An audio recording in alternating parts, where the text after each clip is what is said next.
시청자 여러분 안녕하십니까? 신통방통 윤태현입니다. 자, 지난달 이재명 대표가 제기했었던 흑주술 테러 논란의 수사 결과가 나왔습니다. 경찰 수사 결과로는 예상 밖이었습니다. 이 대표에게 저주를 퍼부으려는 목적의 테러가 아니었던 걸로 결론이 났습니다. 자, 이 소식 함께 살펴볼 네 분의 출연자들 소개해드리겠습니다. 반갑습니다. 자, 먼저 지난달 경찰 수사를 촉구했던 민주당의 목소리부터 들어보겠습니다. 제1야당 대표를 공격하기 위해 돌아가신 분들의 묘소마저 공격하는 폐륜적 행태에 분노합니다. 대한민국이 다시 무속인들이 횡행하는 전근대 시대로 회귀한 것입니까?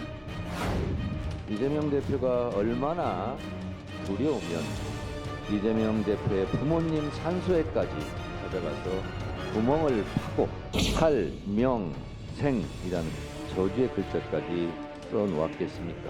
폐륜적 범죄는 반드시 범인을 색출하고 그 배후 세력을 밝혀야 합니다. 자, 이재명 대표도 SNS에 사진을 공개하면서 테러라고 주장을 했었습니다. 이렇게 자신의 부모 묘소에 돌들을 박아놓는 걸 테러다라고 얘기를 했습니다. 일종의 흑주술로 후손의 절멸과 폐가망신을 저주하는 그런 테러였다라고 얘기를 했습니다. 지난달 12일 자신의 페이스북에서.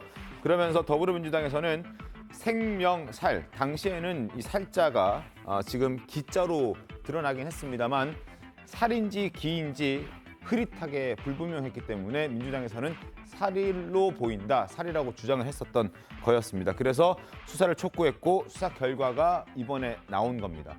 수사 결과는 예상 밖의 반전이었습니다. 수사 결과 돌에 적힌 글자는 살자가 아니라 기자라는 건 이미 전해드렸고요.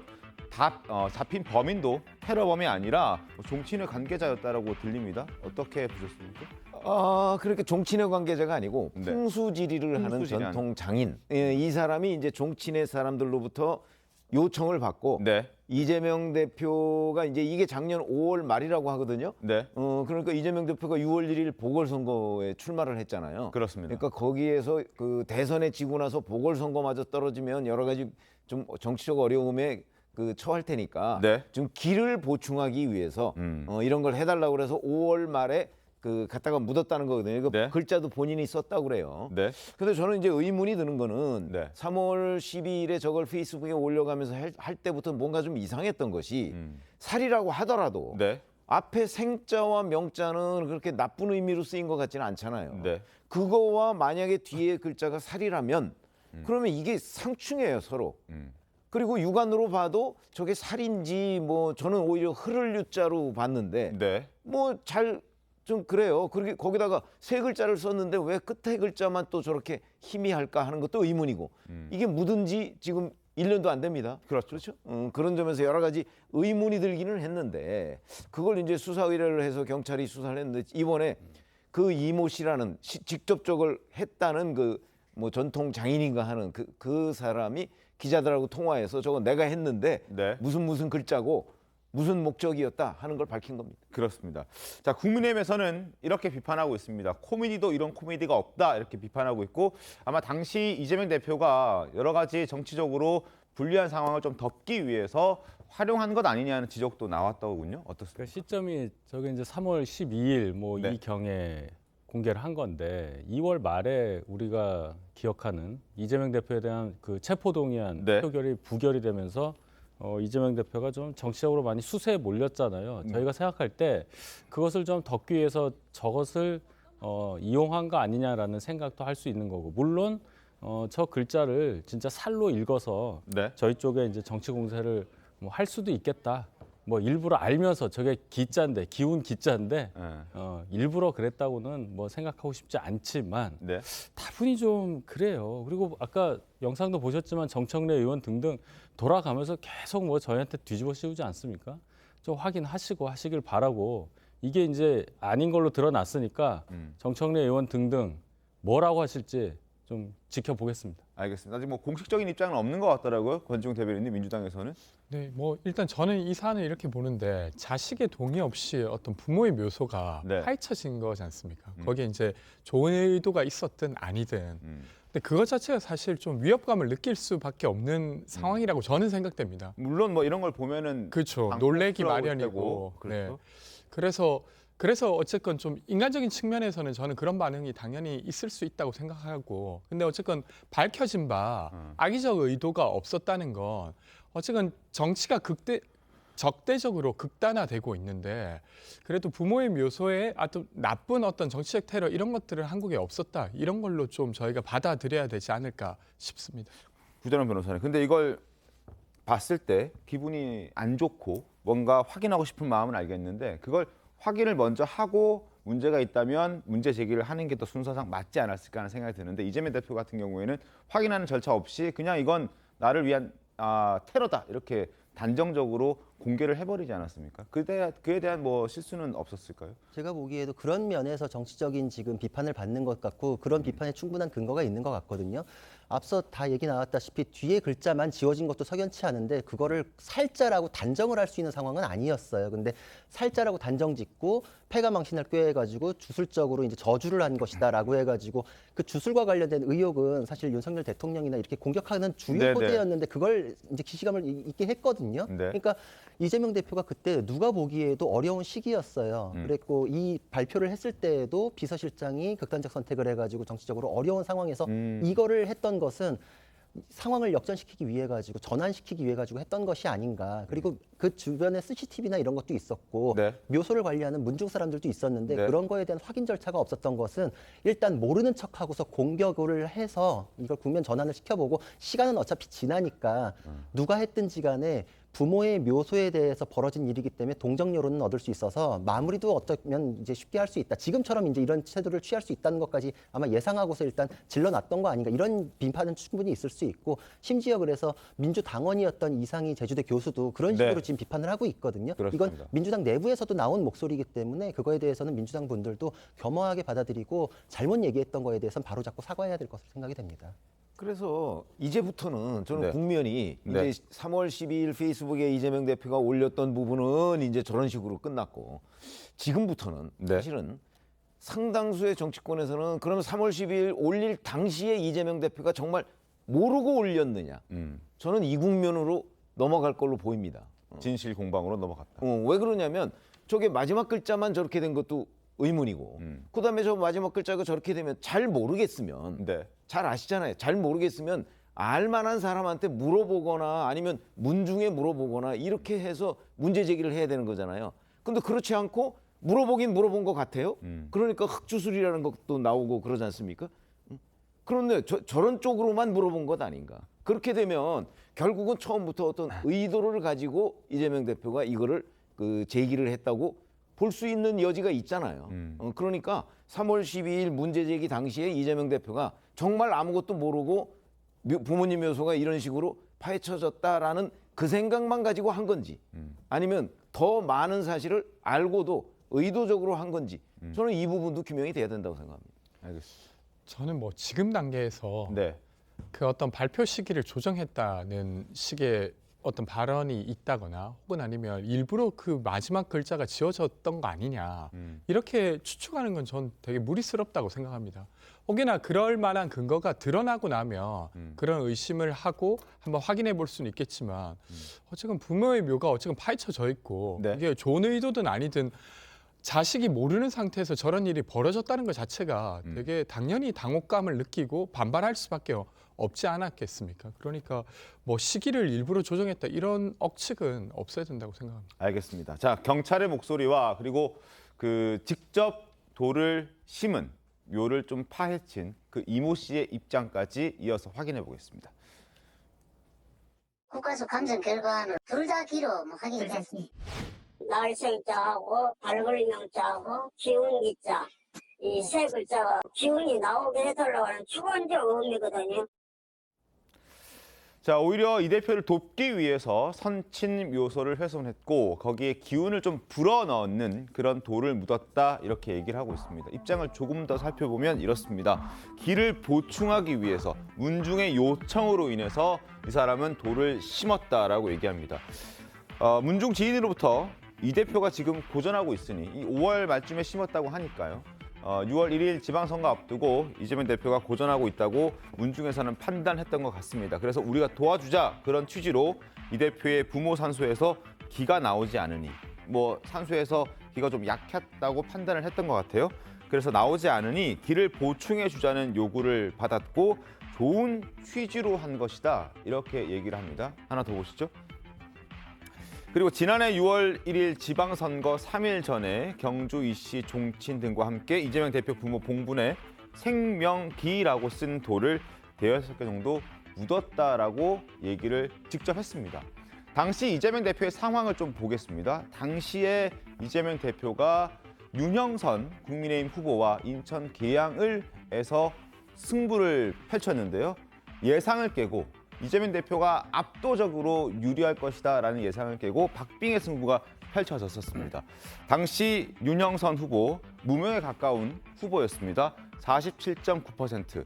이재명 후보 그 직전에 3개월 전에 대선 후보였던 굉장히 유명한 정치인이죠. 47.4%, 0.5%포인트 차이입니다. 오차 범위 내에서 박빙의 승부를 펼쳤었기 때문에 종친회에서는 문중에서는 불안했다라고 얘기를 하는 게 좀 설득력이 있어 보입니다. 일견 뭐 이해는 할 수 있겠어요. 네. 그 당시 상황을 보면은 이재명 현 대표가 대선 떨어졌죠. 그땐 대표도 되기 전이에요. 맞습니다. 인천 계양을에 갑자기 성남에서 인천으로 가서 출마를 했는데 저렇게 중간에는 지는 결과까지 나왔기 때문에 주변 분들 입장에서는 절박하게 생각했을 수도 있다고 봅니다. 네. 그러나 합리적인 사람들이 생각할 때 묘에다가 부모 묘에 뭘 한다고 해서 낙선될 분이 당선되는 것도 아니고 그만큼 절박했다는 건 이해하는데 한 가지 의문이 드는 것은 네. 문중분이 그렇게 아무리 문중 사람이라 하더라도 네. 아들이 있고 자손이 있는데 네. 얘기를 안 하고 아. 묘에 그렇게 무슨 일을 한다 하는 것이 하기 전에 알려는 줬을 예. 것이다. 뭐 이런 왜 안 알려주고 했을까? 음. 그 부분에 대해서는 아직도 저는 의문을 갖고 있습니다. 그러니까 지금 최병우 위원께서 좀 전에 말씀해 주셨던 것처럼 3월 12일 SNS 올릴 때도 혹은 그 전에도 지난해 5월쯤 했을 때도 알 수 있었을 것이다라는 그런 의심을 하시는 것 같은데 그 부분에 대해서는 좀 따져봐야 되고 지금 이재명 대표가 그 부분에서는 아직 입장 나온 것이 없기 때문에 저희도 좀 기다려 보도록 하겠습니다. 그리고 이 대표 대선 당시 여러 사법 리스크에 휘말리면서 위기를 겪었고 그리고 유세 중에도 부모님에 대한 그런 애틋한 마음을 드러내면서 눈물도 흘리기도 했습니다. 당시 모습 잠깐 보겠습니다. 아버지는 이 시장에서 청소 노동자로 일하셨고 제 어머니는 공중 화장실에 소변 보면 10원 이렇게 받았는데 제 어머니 제 여동생이 함께 그 화장실 지켰습니다. 밤늦게 야간 작업 처자 끝나고 오면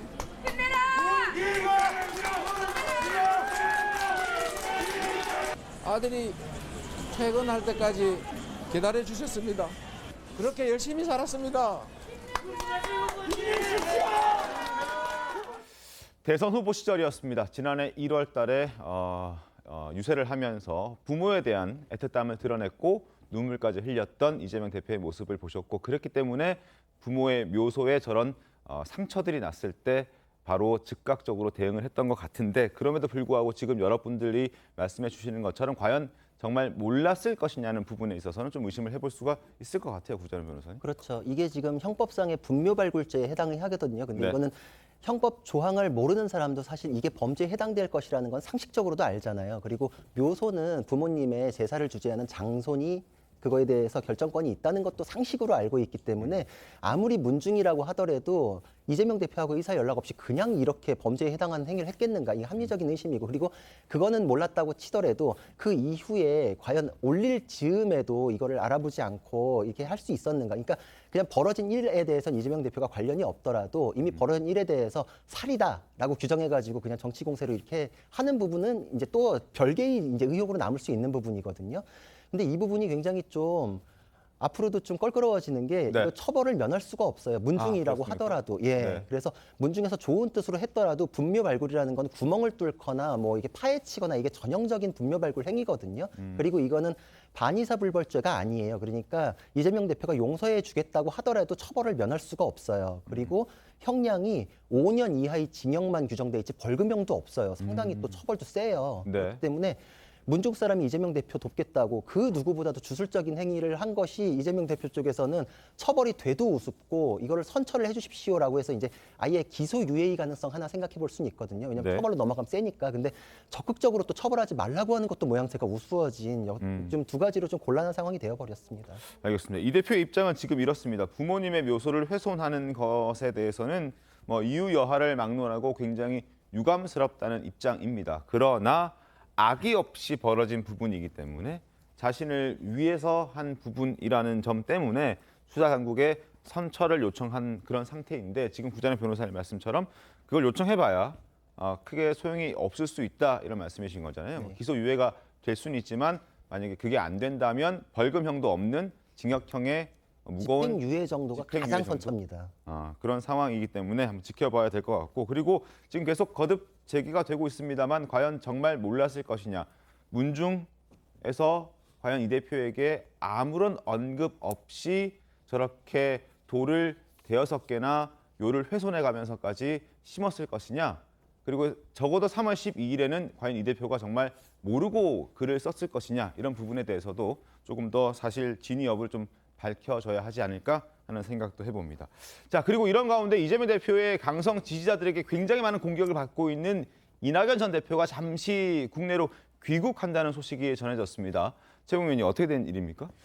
글쎄요, 지금 언론 보도를 보면 네. 이낙연 전 대표의 장인 어른이 돌아가셨다고 해요. 그러니까 아마 그 이제 그 장인 어른의 상에 문상을 하기 위해서 그리고 본인이 또 상주의 일원이잖아요. 그렇죠. 그러니까 아마 그 문제 때문에 지금 그 미국에서 돌아오고 있는 중이고 내일 오전에 도착해서 아마 그 상이 끝나면 네. 그러면 바로 또 출국할 것으로 보입니다. 근데 이제 물론 상 중에 뭐 이재명 대표도 아마 문상을 가지 않을까 이렇게 예상이 되는데 그러면 거기서 이재명 대표와 이낙연 전 대표 간에 조우가 있지 않을까 이렇게 예상이 됩니다. 알겠습니다.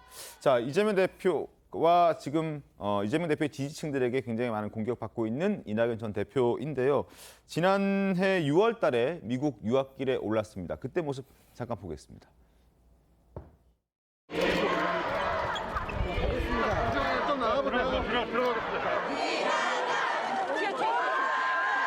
제 출국에 대해서 여러 시비가 있다는 것을 압니다. 국내의 여러 가지 문제들은 책임 있는 분들이 잘 해주실 거라 믿습니다. 강물이 직진하진 않지만 그러나 먼 방향을 포기하지도 않습니다. 휘어지고 굽이쳐도 바다로 가는 길을 스스로 찾고 끝내 바다에 이릅니다. 자, 지난해 6월 달에 갔습니다. 그리고 그 중간중간에 이재명 대표의 사법 리스크가 불거질 때마다 이낙연 전 대표에 대한 복귀설도 나오긴 했었는데 복귀하지 않았고 이번에 귀국하긴 하는데 장인상 때문에 귀국을 하는 겁니다. 그래서 정치적인 활동을 할 것이냐 안 할 것이냐 이 부분도 좀 관심입니다. 어떻게든 한국에 들어오게 되는 거고 그렇게 되면은 이재명 대표도 그 장인상에 조문을 가게 될 거고 두 사람의 만남도 이루어질 테고 미국에 떠나기 전까지 한 열흘 정도 시간을 좀 국내에서 보낼 예정이라고 하는데 그 사이에 어떤 일들이 또 벌어질지 모르는 거 아니겠습니까? 어떻게 좀 전망하세요? 구구한 정치적 해석을 낳는 열흘이 되겠죠. 네. 장인상 때문에 귀국하는 것이긴 하지만 분명히 많은 분들을 만나게 될 거고 네. 그 과정에서 이낙연 대표의 복귀를 포함한 정치적인 여러 해석들이 나올 겁니다. 지금 민주당은 이재명 당대표의 사법 리스크 때문에 이재명 대표가 만약에 없는 경우에 그럼 민주당은 어떻게 될 거냐. 네. 민주당을 리드할 수 있는 지도자가 누구냐. 이 논란의 한가운데 있단 말이죠. 그렇죠. 그런 면에서 보면 이낙연 전 대표의 오늘 귀국은 단순한 귀국이 아니라 앞으로의 민주당의 앞날을 볼 수 있는 하나의 가늠자도 될 수 있다. 이렇게 우선 보겠습니다. 알겠습니다. 권중 대변인, 이재명 대표도 당연히 조문 가겠죠?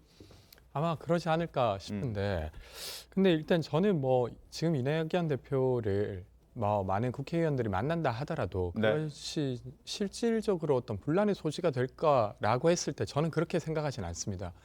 왜 그러냐면 이재명 대표의 사법 리스크라고 하는 것도 계속 수사가 진행되고 재판이 진행되고 있지만 실제로 핵심 문제로 제기되었던 뇌물 관련해서는 어쨌든 검찰이 지금 기소를 안 하고 있는 상태이고, 그리고 또 어쨌건 체포동의안이 한번 표결되었을 때 분란이 좀 드러나고 그것을 좀 수습하기 위해서 뭐 인적쇄신도 하고 있는 상황이라 지금 이낙연 대표께서 누군가를 만난다 하더라도 그것이 뭐 민주당 내에 어떤 영향을 크게 미칠 것 같지는 않습니다. 구전환 변호사님 어떻게 보십니까? 제가 보기에도 워낙에 여태까지 메시지를 안 내오셨기 때문에 이번이라고 특별히 이낙연 대표께서 뭐 메시지를 내실까? 제가 보기에는 언론 접촉이나 이런 것도 안 하시고 특별히 메시지 안 내시고 조용히 계시다가 그냥 이렇게 상주로서의 역할을 하고 이제 돌아가실 것 같거든요. 네. 그리고 또 더 머무르시거나 뭐 정치활동 재개나 이런 얘기들도 호사가들이 하긴 하는데 이후에 일정들이 미국에서 이미 짜여진 것들이 많다고 합니다. 네. 강연도 있고 이래가지고 그래서 최소화해가지고 일정을 마무리 짓고 빨리 돌아가실 계획이라고까지도 알려진 바가 있거든요. 그래서 아마 정치적 메시지나 이런 쪽으로는 뭐 언급이 없으실 것 같습니다. 알겠습니다. 뭐 그러나 하여튼 이재명 대표와 어떤 대안으로 거론이 되어 왔던 이낙연 전 대표가 미국에서 오랜만에 귀국하기 때문에 아마 많은 언론들의 관심을 받을 겁니다. 어떤 얘기를 하는지 한번 지켜보도록 하겠습니다. 자, 지금부터는 오늘 아침 화제 인물들을 모아봤습니다. 첫 번째 인물은 바로 김남국 더불어민주당 의원입니다. 김남국 의원이 라디오에 출연해서 한동훈 장관의 총선 출마설에 대해서 총선에 100% 나온다, 자신의 의견을 밝히면서 자신의 지역구로 와도 땡큐다라는 큰 소리를 쳤는데, 함께 출연했던 장해찬 국민의힘 청년 최고위원도 여기에 한마디 했습니다. 장 최고위원의 목소리까지 이어서 들어보겠습니다. 한동훈 장관 총선 나올 것 같습니까? 안 나올 것 같습니까? 100% 나온다고 생각합니다. 100% 나옵니까? 아니 만약 한동훈 장관이 김남국 의원 지역구로 나온다 이래도 땡큐예요? 그러면 전 땡큐입니다. 진짜 나와주세요. 한동훈 장관이 꼭 나와주시고요. 그래서 제가 이거 끝나고도 바로 다른 지역으로 가서 또 간담회하고 그런데 지역에서 열심히 돌아다니고 있기 때문에 한동훈 장관 와도 저는 걱정 없습니다. 제가 지도부로서 단원들의 한동훈 장관의 이모님을 전략 공천하는 방안을 한번 논의해 보겠습니다. 그러니까 장관보다는. 자, 장해찬 청년 최고가 한동훈 장관의 이모를 얘기를 한 건 과거 지금 국감 때 인사청문회 때죠. 인사청문회 때 김남국 의원의 발언 논란을 겨냥한 건데요. 당시 영상도 이어서 보겠습니다. 2달 사이에 2편의 논문을 공저자료에서 학술지 발표했습니다. 이거 가능한가요? 딸아이가 고등학교 1학년 때 이 논문을 일저자로 썼습니다. 이모하고 같이. 공저자가 아니라 일저자로. 누구와 같이 썼다고요? 이모하고요. 이모. 제 딸이요? 그렇습니다. 잠깐만요. 알겠지. 이모하고 제 이모 누구의 이모 말씀이신가요? 이모랑 뭘 같이 했다는 얘기는 논문을 같이 썼다는 얘기 제가 처음 들어봅니다. 자, 저것 때문에 아마 장해찬 청년 최고가 이모님을 추천하겠다, 공천하겠다 이런 얘기를 하는 거잖아요. 계속 회자가 되긴 합니다. 뭐 장해찬 최고위원이 이제 농담을 한 거라고 봐야죠. 네. 뭐 지금 한동훈 법무부 장관의 이모면은 뭐 연세도 그렇고 뭐 이런 저는 또 뭐 얘기가 안 되는 거고, 그러니까 농담을 한 건데, 그럴 정도로 이제 김남국 의원이 이런 문제에 관해서 적극적으로 한동훈 법무부 장관을 공격하고 뭐 이렇게 얘기를 하니까 아마 국민의힘으로서는 뭔가 반격을 하긴 해야 될 거예요. 특히 이제 김남국 의원이 본인 지역구가 안산이잖아요. 그렇죠. 근데 그 안산 그 지역은 민주당한테 굉장히 유리한 지역이에요. 근데 한동훈 법무부 장관 보고 거기로 와라. 뭐 정치를 할지 안 할지 지금 모르는 상황에서 그렇게 얘기하는 것도 그냥 약간 무리한 주장에 불과하고요. 뭐 한동훈 장관이 만약에 정치를 한다면 아마 경기도 일대로 간다기보다는 서울 지역이 될 가능성이 대단히 높죠. 그건 뭐 상식적으로 판단해 보면 그렇습니다.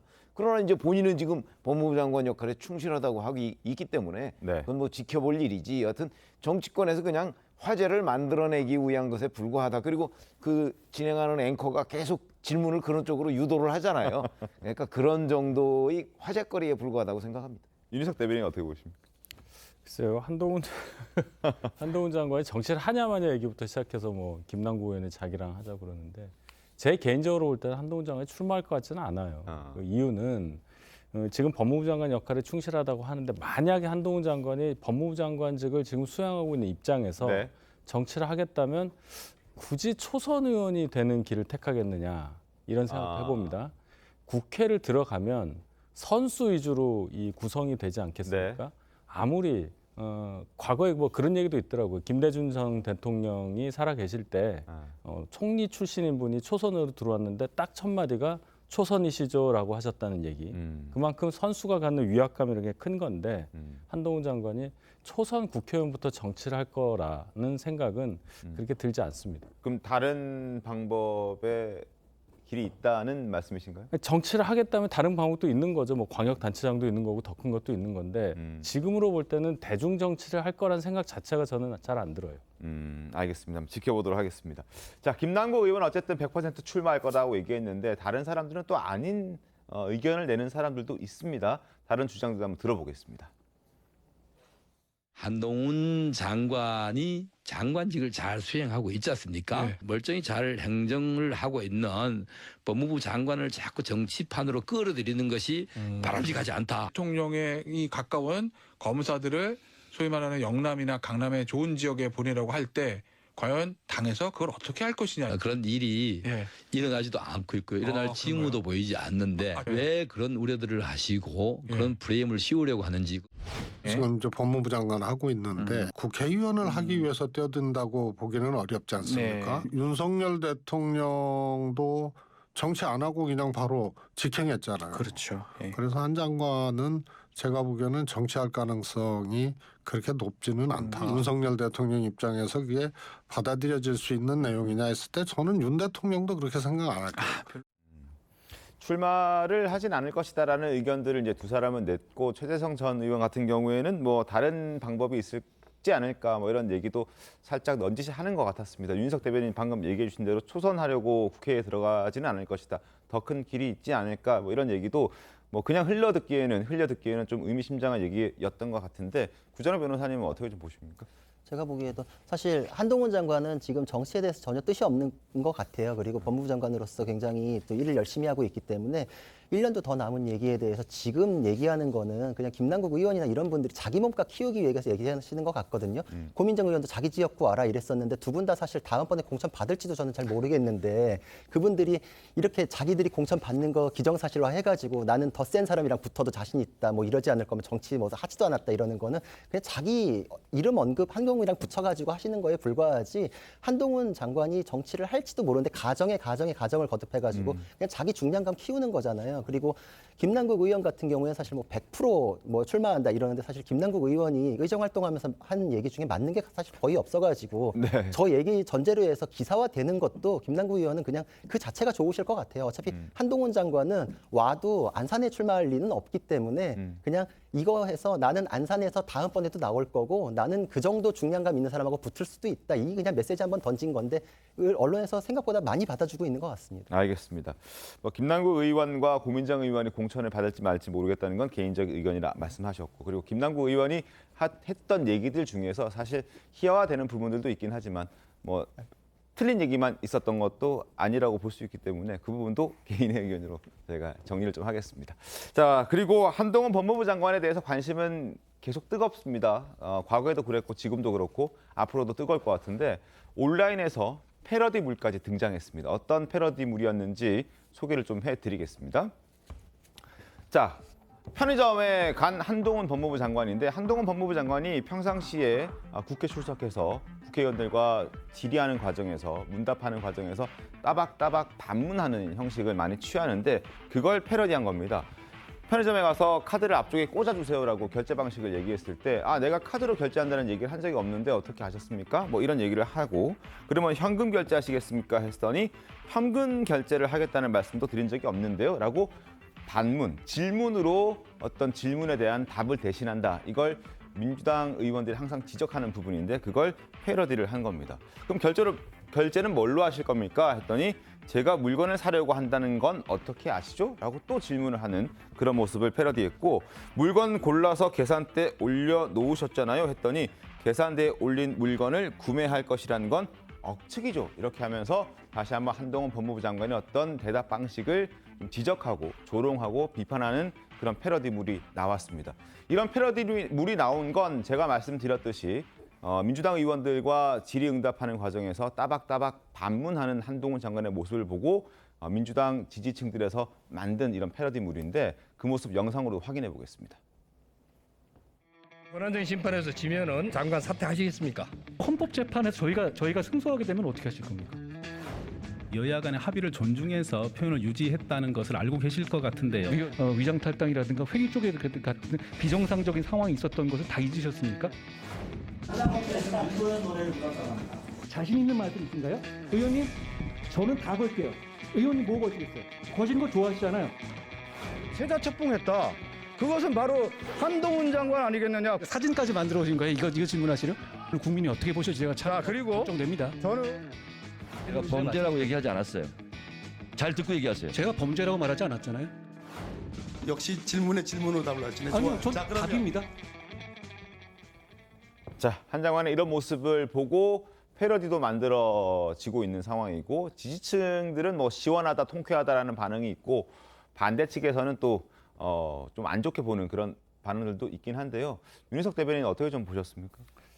저는 패러디 나온 것 자체가 한동훈 장관이 유명세를 치르고 있고 한 1년 가까이 이런 게 지속이 되니까 저런 것도 가능하다고 보는데 저 패러디를 생각하기에 앞서서 그럼 왜 한동훈 장관은 저렇게 답변을 하느냐 뭐 이거 아니겠어요?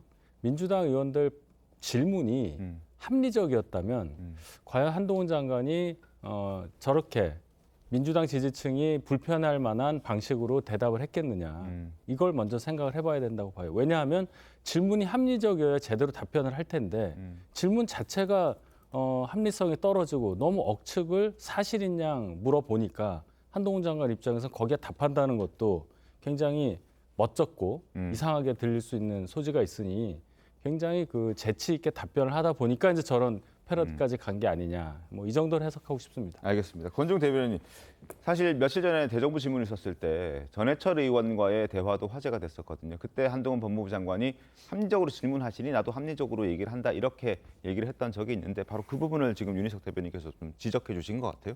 어떻게 보십니까? 근데 저는 뭐 전반적으로는 되게 오만한 발언이라고 생각합니다. 그러니까 정상 질문이라고 판단하는 거잖아요. 본인께서. 이건 정상 질문이니까 내가 정상적으로 그렇죠. 대답하겠다. 이건 비정상 질문이니까 제대로 대답 안 하겠다. 이렇게 스스로 밝히신 건데 근데 이제 본인이 보시기엔 그게 어떤 비정상 질문이라고 볼 수도 있지만 누군가에게는 충분히 질문할 법한 질문이라고 생각할 수도 있습니다. 예를 들면 예전에 법사위에서 권인숙 의원이 디지털 성범죄 관련해서 얼마나 진행되고 있는지 알고 있냐 이렇게 물으니까 아니 제가 어떻게 수치를 다 아냐고 그렇게 반문했어요. 사실은 정확한 수치를 진짜 기억하고 있느냐를 물어본 게 아니라 이 디지털 범죄가 어느 정도 벌어지고 있는가를 물어봤다고 저는 생각됩니다.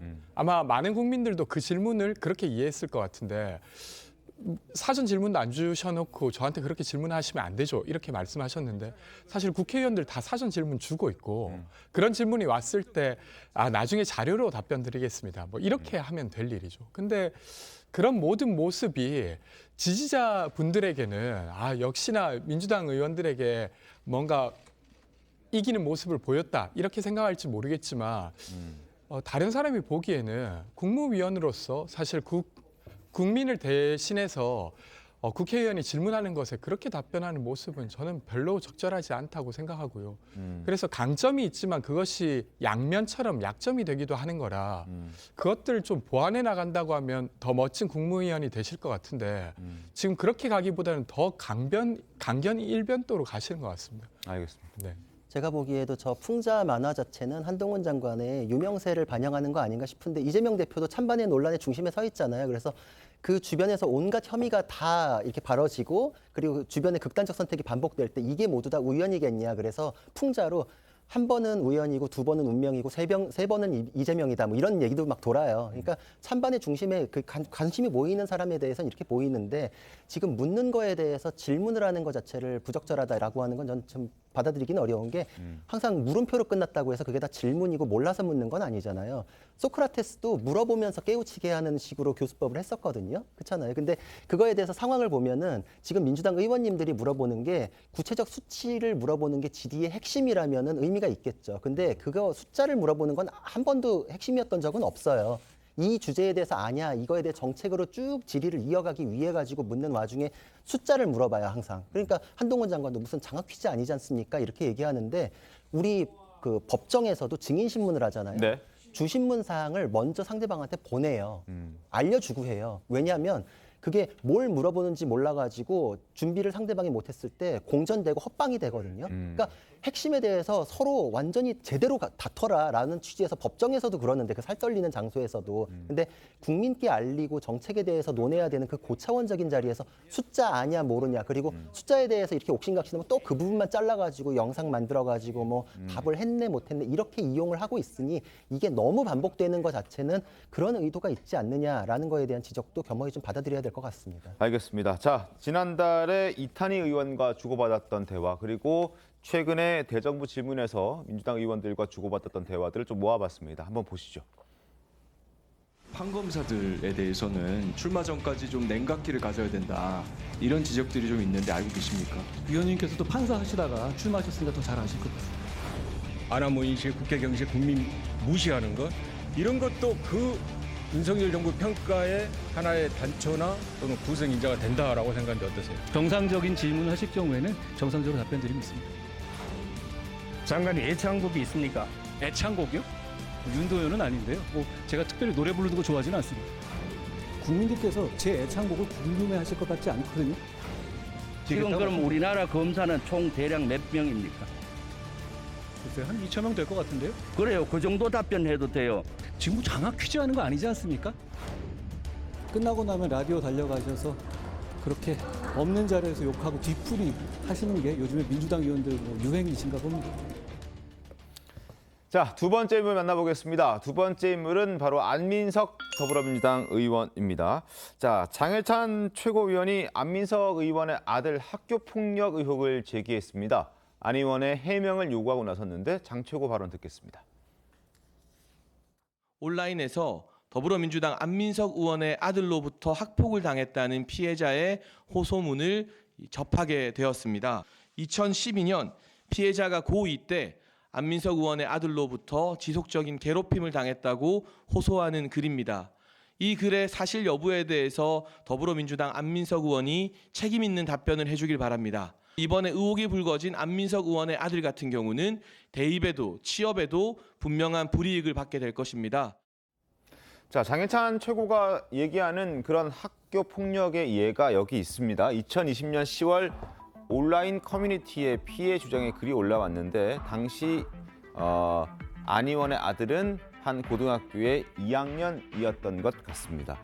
글쓴이와 글을 쓴 그 피해자와 남자친구가 같이 이렇게 다니고 있는 모습을 안 의원의 아들이 사진을 찍어서 그걸 캡처해서 단체방에 올려서 그 피해자를 집단적으로 괴롭혔다, 놀렸다라는 부분이 있고 그리고 교무실에서 작성자에게 욕설을 하는 등, 욕을 하는 등 학교 폭력도 오프라인에서도 행사를 했다. 온 오프라인에서 모두 다 학교 폭력을 가했다. 뭐 이런 설명입니다. 그래서 장해찬 최고는 안민석 의원의 책임 있는 어떤 답변을 좀 해주길 바란다라고 얘기를 하고 있거든요. 그러나 안민석 의원은 학교 폭력 사실 자체가 없다라고 얘기를 하는 그런 상황인데 어떻게 보면 아니 우선 사실관계를 규명할 필요가 저는 있다고 생각하는데요. 예를 들어서 온라인에 누가 무슨 글을 올리면 장해찬 최고위원은 그러면 이거는 사실일 것이다라고 하는 걸 전제로 안민석 의원한테 공개적으로 저렇게 물어보면 이거는 이제 저는 의도를 의심받을 수 있다고 생각을 합니다. 그러니까 장 최고 먼저 장해찬 최고위원이 저런 문제 제기를 하려면 조금 더 뭔가 그 온라인에 올라온 글이 어디까지 사실이냐 하는 걸 조금 조사를 했어야 되는 것 아닌가 이런 생각이 들고요. 네. 조사할 수 있잖아요. 그렇죠. 그러니까 조사를 좀 해서 본인이 이거는 사실인 것으로 보인다라는 정도의 심증이 있으면 저는 뭐 문제 제기를 할 수 있다고 보는데 조금 섣불렀다 이런 생각이 드네요. 섣불렀다. 어떻습니까, 부장님 변호사님? 제가 보기에도 사실 조사를 할 수가 있었거든요. 포털에 글이 있고 그러면 아이디나 이렇게 해서 이메일도 보내보고 만나보자 이렇게 이제 할 수 있는데 좀 설 익은 상태에서 너무 빨리 이렇게 이제 문제 제기를 한 것이 아닌가 싶은 문제가 있고 그리고 포털에 공개를 했을 때 그게 당시에 그렇게 크게 문제돼 가지고 이슈가 되지는 않았었는데 지금 일 벌어졌던 것 자체가 2012년도에 피해 사실에 대해서 얘기하고 있기 때문에 그 자체를 무슨 뭐 학교 폭력이나 모욕이나 이런 범죄를 통해 가지고 수사 대상으로 삼기가 공소시효가 다 지난 문제가 됐기 때문에 그 자체가 지금 수사의 대상이 되기가 좀 어려워졌어요. 근데 이제 한 가지 이제 따져볼 거는 2020년도에 이 피해 사실을 언론 이제 포털에 올렸기 때문에 이거 자체가 안민석 의원이나 그 아들에 대한 명예훼손이 될 수 있는지 이게 하나 쟁점이 남아 있거든요. 근데 만약에 안민석 의원이 이게 전혀 사실 무근이다라고 하면 그 포털 글 자체에 대해서 명예훼손죄로 고소를 함직하거든요.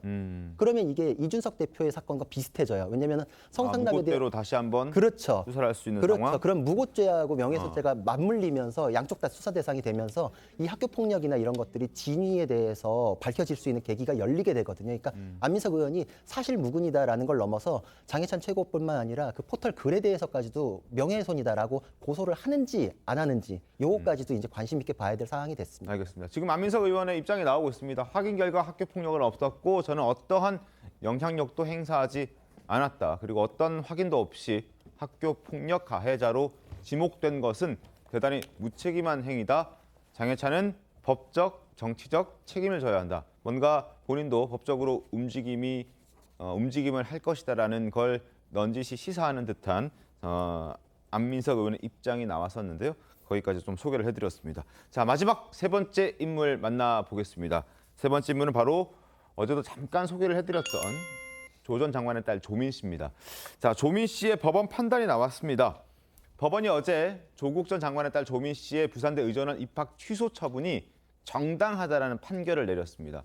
조민 씨 측이 판결 직후 항소 의사를 곧장 밝히면서 앞으로 또 한 번 지리한 법적 다툼이 예상되고 있습니다. 자, 조민 씨 그동안 표창장 위조 의혹과 대학 입학 취소 등과 관련해서 줄곧 억울하다는 입장을 유지해왔습니다. 조민 씨의 목소리 먼저 들어보겠습니다. 많이 억울했습니다. 저는 봉사활동이나 인턴을 하고 나서 받은 것을 학교에다가 제출했습니다. 위조를 한 적도 없습니다. 저는 제 자신한테 떳떳합니다. 표창장으로 의사가 될 수는 없습니다. 그 당시에 입시에 필요했던 항목들에서의 제 점수는 충분했고 어떤 것들은 넘치기도 했습니다. 자, 어제 1심 재판부의 판결 내용을 조금 더 요약 정리해서 보여드리겠습니다. 일단 재판부는 이렇게 설명을 했습니다. 부산대 측 입학 허가 취소 처분 사유는 입학 원서와 자기소개서 경력사항 허위 기재, 위조 표창장 제출. 이 같은 사유는 어머니 정경심 씨 재판 판결, 형사 판결을 통해서 충분히 인정되는 내용이다. 이렇게 설명을 하면서 조민 씨의 어떤 피해도 있지만 입학 취소로 인한 그 조민 씨가 받는 불이익도 있지만 그것보다 공정한 입시에 대한 시민의 신뢰와 의사에게 요구되는 윤리의식 등이 훨씬 더 중대하기 때문에 조민 씨의 입학 취소는 정당하다라고 입장을 냈습니다. 어떻게 보셨습니까? 법원 판결에 대해서 이의를 제기하는 국민은 없으실 거예요. 이 내용에 대해서는 다 판단을 하실 텐데 중요한 거는 이 판결을 받아들이는 조민 씨의 입장, 태도가 되겠죠. 학교 폭력 등 뭔가 피해를 받은 사람들이 가장 원하는 것을 물어봤더니 가해자에 대한 어떤 제재보다 진심 어린 사과, 진솔한 사과 이걸 더 원한다 하는 조사 결과를 본 적이 있습니다. 국민들 입장에서도 물론 조민 씨가 어머니와 관련된 이런 일들로 인해서 그동안의 본인의 학업 그리고 의사 면허 이런 것들이 다 취소되는 상황을 안타깝게 생각하는 부분이 있겠지만 어쨌든 절차적으로 잘못이 돼서 잘못된 것이 드러나서 판결이 나온 거 아니겠습니까?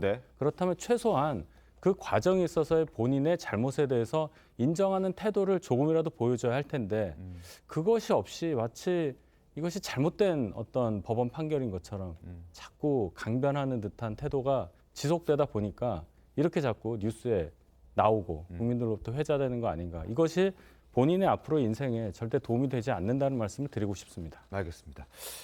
그러나 조민 씨는 곧장 항소하겠다는 뜻을 밝혔습니다. 어떤 입장인지 그 입장도 함께 소개를 해드리죠. 저는 이미 의사로서의 수익 활동을 포기하고 의료 봉사 활동을 하고 있다. 앞으로도 납득할 수 없는 부분은 법적으로 싸워 나가되 의사 면허가 살아있는 동안 사회에 환원하는 마음으로 봉사를 계속해 나가겠다 이렇게 얘기를 했습니다. 그리고 또 하나의 더 글을 썼는데 오늘은 아버지의 생신이다. 조국 장관의 생일이었나 봅니다. 모든 걸 내려놓은 저보다는 아버지가 더 마음이 아파하겠다. 그리고 오늘은 가족과 함께 조용히 보내고자 한다. 뭐 이렇게 입장을 밝혔습니다.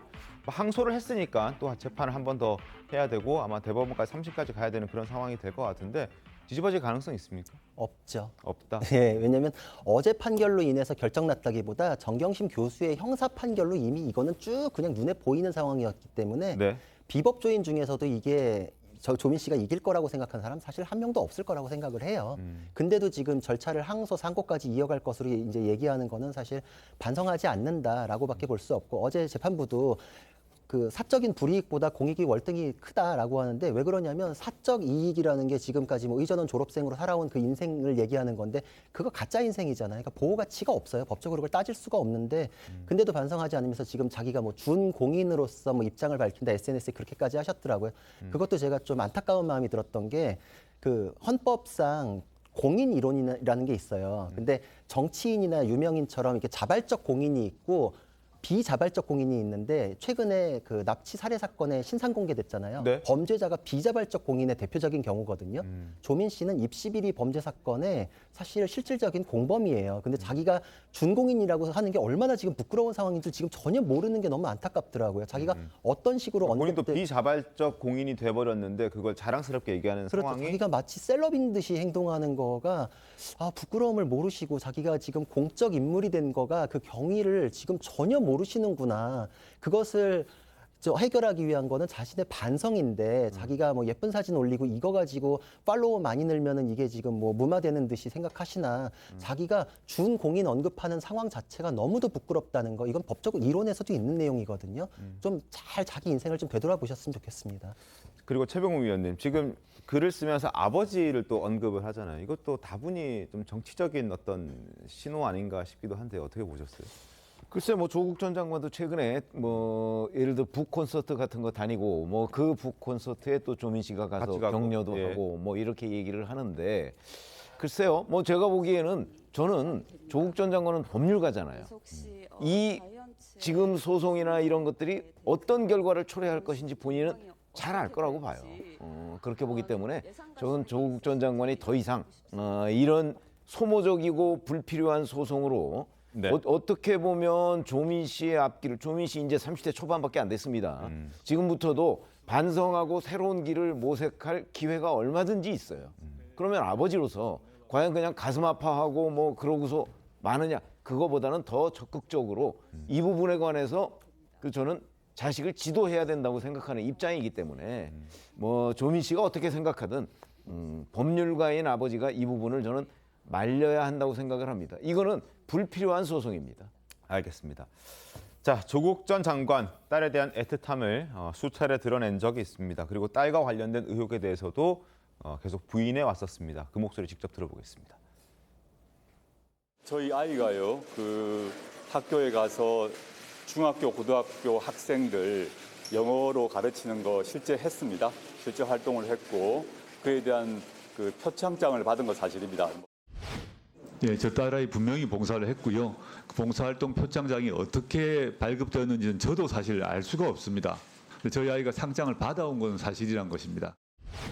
서울대 공익인권법센터 인턴십 관련 서류를 제가 만들었다는 오늘 보도는 정말 악의적입니다.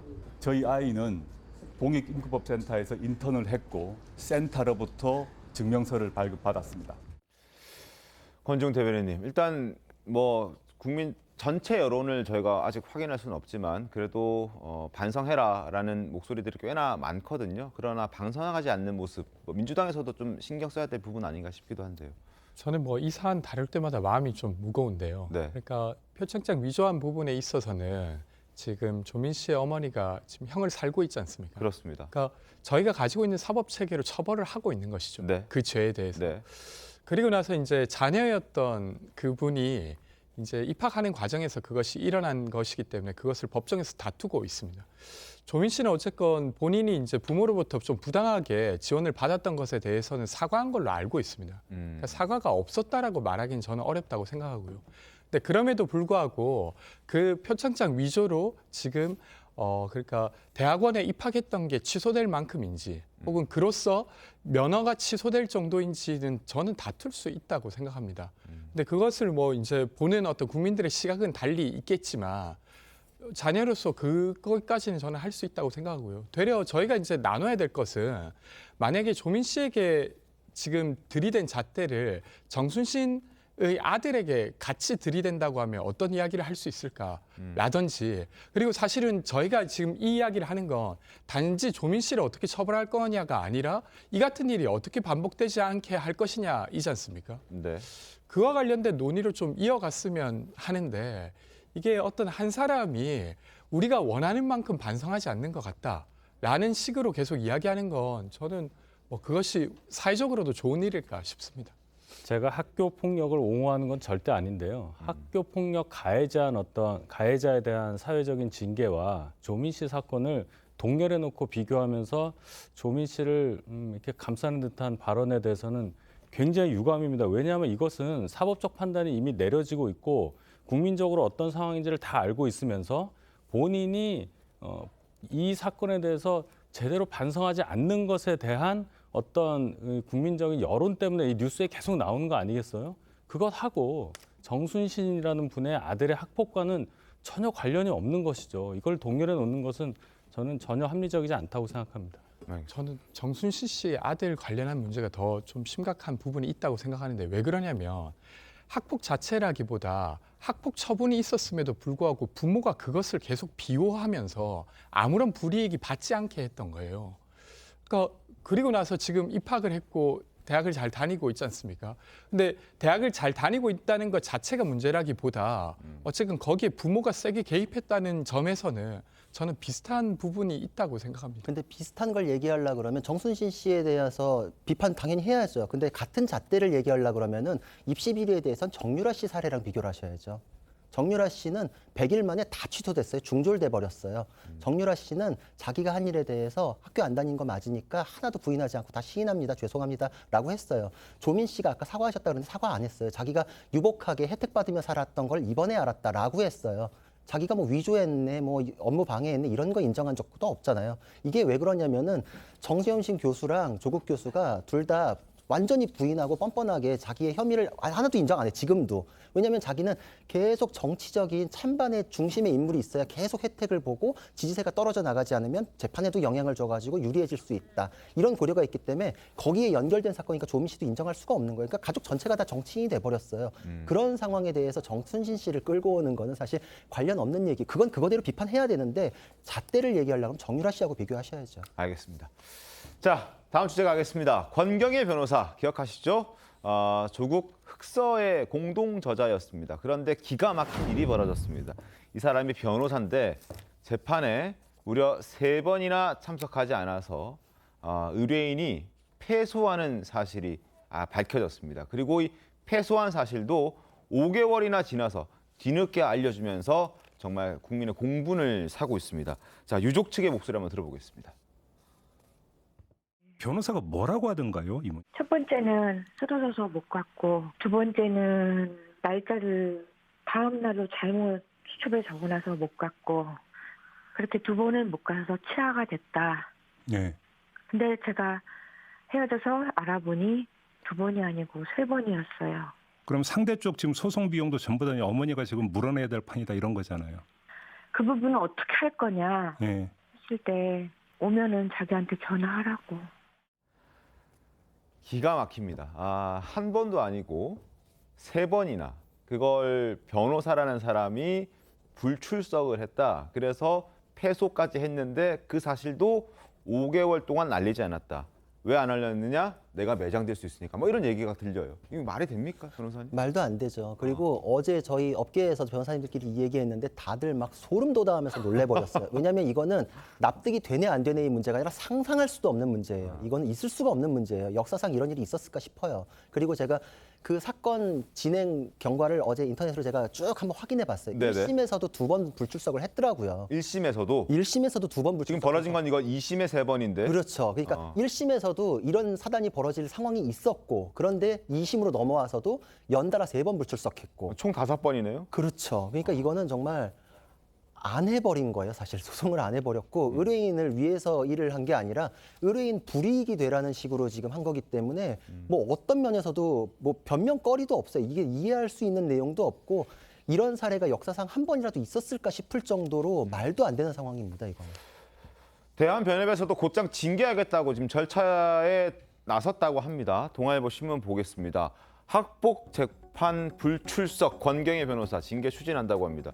징계를 추진하는데 뭐 징계가 뭐 견책도 있고 과태료도 있고 뭐 이하 뭐 자격 정지, 제명, 영구 제명 이렇게 나뉜다고 하는데 이 정도 수위면 영구 제명까지도 갈 수 있을까요?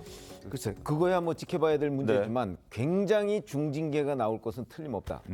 이렇게 지금 그 예상을 해도 아마 뭐 틀리는 일은 별로 없을 것이다 이렇게 생각이 드는데 오늘 저 기사에 그 관련해서 어떤 한 변호사분이 이런 얘기를 해서 의문을 제기한 거예요.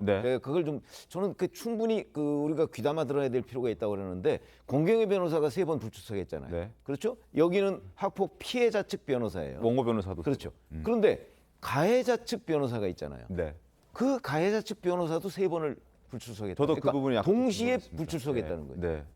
이게 혹시 무슨 짠 것 아니냐? 약간. 그러니까 뭐 그런 비슷한 의문을 제기했더라고요. 근데 거기까지는 제가 사실은 뭐 법조인이 아니라서 잘 모르겠는데 저도 궁금하긴 해요. 그러니까요. 양쪽의 변호사가 3번 동시에 다 불출석했다는 거는 이거는 징계하기 전에 뭔가 변협에서 조사를 좀 해야 되는 것 아닌가 하는 생각이 들어서 제가 어떤 변호사분이 그 얘기를 하길래 그거 일리가 있다고 생각을 합니다. 그래서 아마 조사가 선행돼야 되지 않을까 싶습니다. 그러니까 피해자 측에서는 뭐 그것도 이해는 안 되지만 가해자 측은 적극적으로 뭔가를 자신의 어떤 의뢰인의 죄를 없다라고 주장해 줘야 되는 그런 사람인데 그 사람도 안 나왔다. 3번. 동시에 안 나왔다. 동시에 안 나왔다. 근데 굉장히 의문스럽다. 예. 그거는 근데 이제 실무를 제가 말씀드리면 좀 의혹이 좀 해소될 수 있는데 그 쌍방 불출석을 하면은 재판이 취하되잖아요. 그래서 취하되길 원하는 쪽에서는 출석을 했더라도 상대방이 안 나오면 저도 출석하지 않은 것으로 서류 정리해 주시기 바랍니다. 이렇게 하는 경우들이 있어요. 그래서 쌍방 불출석으로 정리된 것 중에 기술적인 거라고 그렇죠. 기술적인 부분이죠. 그러니까 쌍불이라는 제도를 이용하기 위해서 상대방 쪽에서는 그거를 변호 전략으로 하나로 삼았던 거지 실제로 아예 안 간 게 아니라 갔는데 그냥 불출석 처리하겠습니다. 그러면 원고 측에서는 이게 취하되는 걸 원하니까 그냥 나도 안 갔다. 이렇게 가해자 말해요? 쪽에서는 취하되는 걸 원했고 권경의 변호사는 그냥 불성실하게 안 간 게 맞아요. 그러니까 그런 상황이 벌어졌으니 상대방 쪽에서 그 상황을 법적으로 이용한 거죠. 그러니까 이게 무슨 둘이서 배임적인 무슨 공모가 있다 여기까지 연결하기는 조금 부족한데 근데 그거 없이도 사실 이건 제명까지 갈 수도 있는 사안은 맞습니다. 아니 그러니까 저는 조사를 해봐야 된다는 거죠. 이게 진짜 그 기술적인 정말 건지. 그렇게 된 건지 아니면 다른 이유가 있는 것인지 그렇게 해야 이 진상이 규명될 거 아닌가요? 알겠습니다. 저도 그 부분이 오늘 신문 보면서 좀 궁금했었는데 일단 구자룡 변호사 말씀은 뭐 기술적으로 그 가해자 측에서는 취하되는 게 뭐 유리할 수 있으니 그걸 상대 변호사가 불출석했을 때 나도 불출석으로 처리해달라 하면서 기술적인 어떤 이용이다라고 말씀하셨는데 그렇죠. 그게 진짜인지 아닌지 한번 따져봐야 근데 되겠군요. 권경희 변호사처럼 하는 경우가 없어요. 그러니까 그렇게 기술적으로 이용하는 경우가 잘 없는데 이 사단을 만든 건 권경희 변호사가 맞는 거죠. 그러니까. 알겠습니다. 그리고 징계 수위도 어떻게 나올지도 한번 지켜봐야 될 부분인 것 같습니다.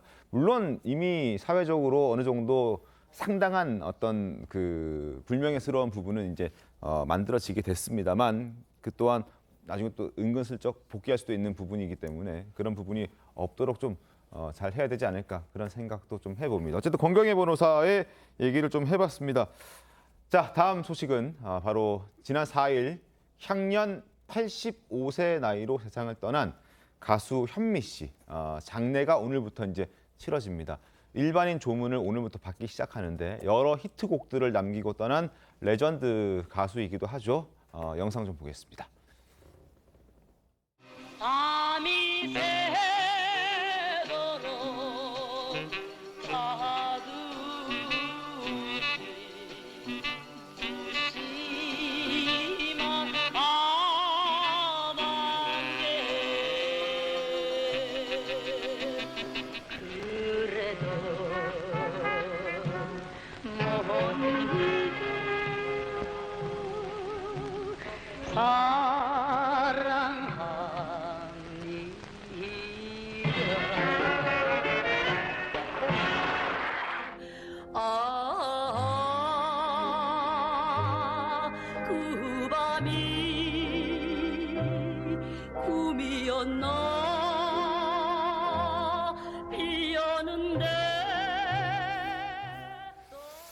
자, 이제 오늘부터 5일 동안 종훈이 시작됩니다. 연예계 정말 많은 선후배들이 빈소를 찾을 것으로 예상이 되고 현미 씨의 팬들도 저 빈소를 찾지 않을까 싶습니다. 대한가수협회장으로 엄수가 된다고 해서 이제 5일장으로 치러지게 되는데 영화로도 제작이 된다고 합니다. 그 일대기가 맞습니다. 그렇죠. 왜 현미 씨가 쓰러진 그 현장을 보고서 신고한 사람이 있죠. 이 사람이 보니까 그 인연이 있더라고요. 그러니까 네. 김우중 전 대우그룹 회장의 노래를 현미 씨가 가르쳐 줬다는 거 아니에요. 그런 문제 이후에 현미 씨가 이제 생활이 좀 어렵고 그러니까 김우중 전 회장이 아마 대우그룹의 관계자한테 좀 돌봐드려라 이렇게 얘기를 했다고 해요. 바로 그 사람이 발견한 겁니다. 그래서 그 사람이 그동안의 자료나 이런 거 그리고 본인이 직접 시나리오를 쓰고 그래서 영화로 제작하려고 했고 현미 씨가 거기에 출연을 하기로 약속까지 다 돼 있다는 거 아니에요. 그래서 그 일대기를 다룬 영화가 이제 나온다고 하는데 현미 씨가 지금 갑작스럽게 타계를 하는 바람에 이제 그걸 어떤 식으로든 또 정리를 하지 않겠습니까? 알겠습니다.